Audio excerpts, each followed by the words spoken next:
warahmatullahi wabarakatuh. Selamat siang untuk siswa kelas 10 SMA Negeri 9 Garut. Alhamdulillah pada hari ini, tepatnya hari Rabu, tanggal 15 Juli, kebetulan Bapak diberi kesempatan untuk memaparkan sedikit tentang materi yang berkaitan dengan kehidupan negara kita, yang mungkin dapat dilihat bahwa saat ini negara kita mengalami berbagai macam hal yang mungkin dianggap kebobrokan dalam suatu negara, dengan dapat dikatakan dengan adanya beberapa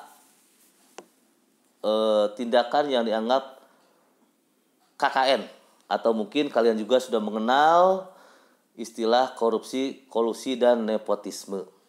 Nah, ini mungkin Bapak juga selain mengucapkan selamat datang di SMA Negeri 9 Garut, kebetulan Bapak juga pegang mata pelajaran PKN yang mungkin selama di SMA Negeri 9 Garut kita akan bicara tentang civic education.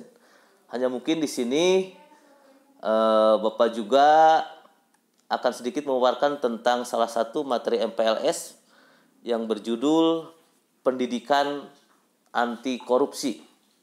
Ya, ini jelas, ini kalau bicara kita mendengar korupsi, kalian sudah sering mendengar istilah itu. Hanya mungkin sedikit menjelaskan bahwa kalau kita bicara tentang korupsi, ini sesuatu hal perbuatan yang dianggap perbuatan amoral, ya, yang dilakukan oleh siapapun, yang dilakukan oleh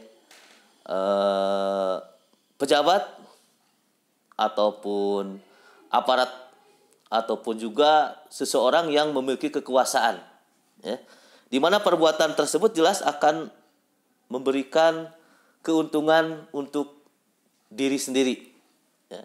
Tapi sedikitnya setelah kita mengetahui secara jelas tentang korupsi itu sendiri, kita lihat dulu secara etimologinya, asal kata juga.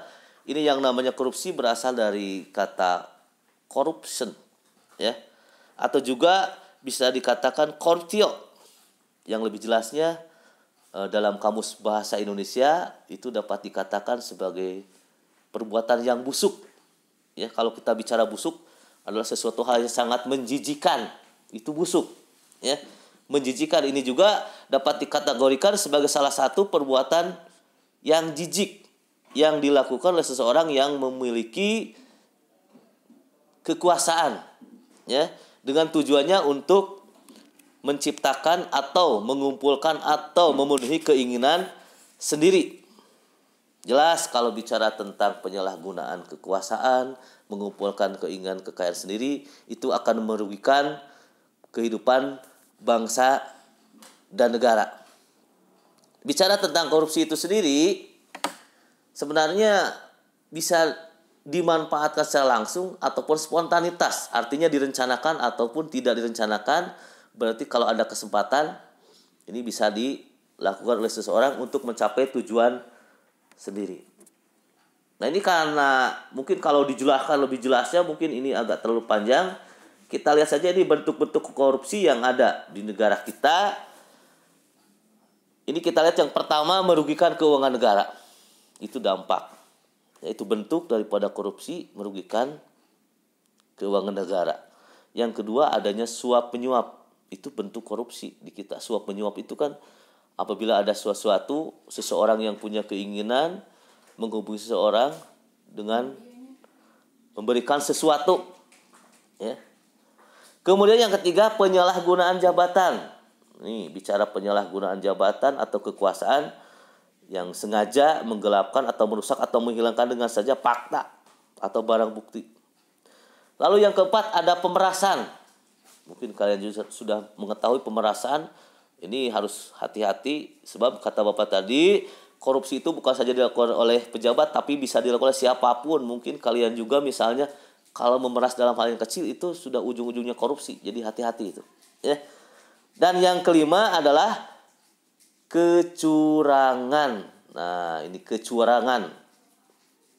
Misalnya para pemborong itu mengadakan suatu bahan untuk bangunan, melakukan bahan bangunan itu dengan curang, dengan mengadakan terlebih dahulu kontak dengan penjual barang itu dengan kong kalingkong, ya. Atau contoh sederhana juga bisa saja kalian itu dalam melaksanakan ujian atau ulangan itu melakukan kecurangan dengan nyontek. Nah, itu benih-benih daripada korupsi itu sendiri. Jadi jelas kita harus mengantisipasinya. Nah, ini akan timbul kalau kita mengetahui korupsi itu bagaimana cara memperbaikinya. Nah, ini untuk bagaimana mengantisipasi supaya yang namanya perbuatan korupsi itu tidak terus dilakukan, terus berulang-ulang dan dilaksanakan. Ada 2 langkah yang perlu kita pahami. Pertama, ada perbaikan sistem. Itu yang pertama, perbaikan sistem. Yang kedua, ada perbaikan moral. Kita lihat yang satu dulu, ada perbaikan sistem. Kalau bicara sistem berarti bicara tentang aparat pemerintah atau aparatur pemerintahan. Ya. Langkah yang harus dilakukan oleh pemerintah pertama, memperbaiki peraturan perundang-undangan yang berlaku untuk mengantisipasi perkembangan korupsi itu sendiri. Artinya memperbaiki peraturan yang sudah ada. Yang kedua, memperbaiki cara kerja pemerintah. Dengan birokrasi yang rumit itu sekarang itu lebih efektif, efisien. Ya. Juga adanya pemisahan kekuasaan secara tegas. Kita tahu ada eksekutif, legislatif, dan yudikatif. Ini jelas eksekutif tugasnya apa, yudikatif, dan legislatif juga sudah jelas. Itu harus betul-betul ada pemisahan kekuasaannya. Lalu menegakkan etika profesi, ya. Lalu menerapkan prinsip good government. Good government artinya pemerintahan yang bersih itu yang bagaimana? Jelas ini pemerintah harus betul-betul melakukan suatu aturan good government yang ini jelas harus dilakukan oleh kita semua sebagai warga negara, apalagi sebagai siswa dan siswi. Itu merupakan kaum intelek yang harus betul melek terhadap politik. Artinya menciptakan pemerintahan yang bersih. Ya. Terakhir, mengoptimalkan pemanfaatan teknologi. Ya, ini sekarang kan sudah zamannya iptek. Alhamdulillah semua sudah bisa menggunakan HP, ya. Jadi tolong manfaatkan oleh kalian HP itu untuk hal-hal yang positif. Ya, itu perbaikan sistem. Yang kedua, mengantisipasi perbaikan moral atau manusianya. Manusia itu harus bagaimana, ya? Pertama, harus adanya perbaikan moral. Moral kita, iman, takwa kita, adanya keseimbangan antara jasmani, rohani, material dan spiritual yang dicanangkan dalam pembangunan itu iman dan takwa terhadap Tuhan yang Maha Esa. Itu moral kita, ya. Itu harus betul-betul didasari iman dan takwa. Itu moralnya. Moral individu. Jadi moral manusia kita sendiri yang harus perbaikan, berarti adanya introspeksi kalian, iman takwa, percaya dan melaksanakan aturan, ya. Lalu yang kedua, memperbaiki moral bangsa. Kalau ini sifatnya menyeluruh, ya. Kalau bangsa berarti bicara tentang kewarganegaraan, bicara tentang pemerintah, itu, ya. Kemudian meningkatkan kesadaran individu. Kita harus taat aturan, kita dituntut untuk berdisiplin. Kalian alhamdulillah sudah masuk SMA, maka sikap disiplinnya harus ditingkatkan dengannya reformasi diri kalian, ya.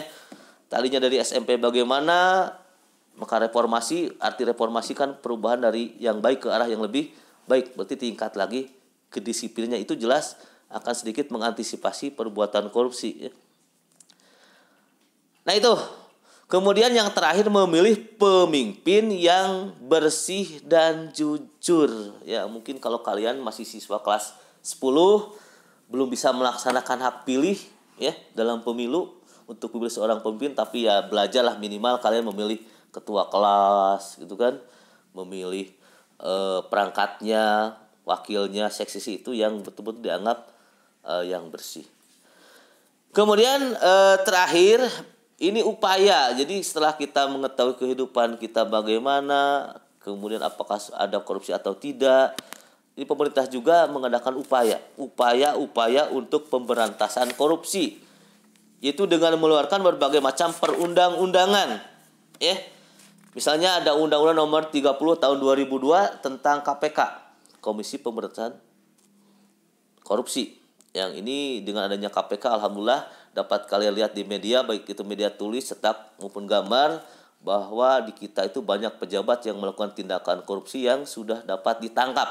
Ya, itu dengan adanya KPK, itu suatu organisasi badan independen di negara kita. Kalau bisa independen itu lepas daripada pengaruh eksekutif, legislatif, dan yudikatif. Itu independen, berdiri sendiri. Selain adanya KPK, berdirilah beberapa lembaga-lembaga masyarakat yang peduli terhadap anti korupsi, gerakan korupsi, dengan adanya misalnya ada ICW, ya, ada Indonesia Corruption Watch, kemudian juga ada Masyarakat Transparansi Indonesia MTI, sekaligus juga ada Transparansi Internasional Indonesia atau TI. Itu semua upaya-upaya pemerintah di dalam menanggulangi agar nanti ke depannya tidak terjadi lagi yang namanya tindakan korupsi. Mungkin itu saja sedikit pemaparan tentang materi pendidikan anti korupsi yang mungkin nanti kalian dituntut untuk melaksanakan beberapa hal atau evaluasi, ya. Nanti pelaksanaan evaluasinya kalian lihat di dalam materi itu sendiri. Itu saja mungkin dari Pak. Cukup sekian. Assalamualaikum warahmatullahi wabarakatuh.